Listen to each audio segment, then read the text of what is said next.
NBA Finals 2022, best sights and sounds from Celtics Warriors Game 5. We're going back to Boston, but the advantage belongs to the Golden State Warriors after a crucial 104-94 win over the Boston Celtics in Game 5 of the NBA Finals.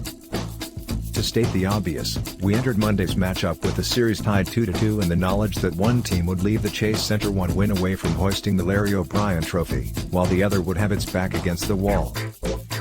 What was less obvious, how the latest installment of this fascinating series would play out.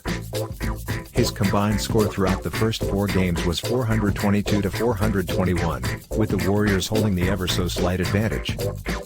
While Games 1 and 4 were similar in that the road teams used impressive fourth-quarter runs to secure wins, Games 2 and 3 were similar in that they were both relative blowouts. In other words, trying to predict how this series would play out has proved futile thus far. So we shouldn't have been entirely surprised that it was a standout performance from Andrew Wiggins, rather than a Game 4 encore by Stephen Curry, that led the Warriors to the win. As the series shifts back to the East Coast for Game 6, we've got you covered with everything you might have missed from Game 5.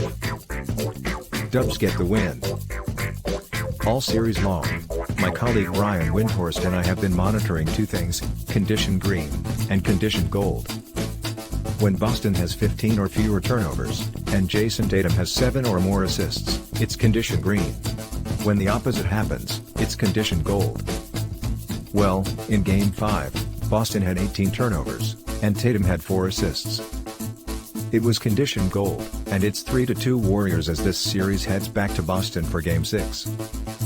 That the Celtics lost the Stephen Curry regression game, when Curry went 0 for 9 from 3 after going 24 for 50 in the first 4 games, is going to haunt this team for a long time if the Celtics can't find a way to win the next 2 games.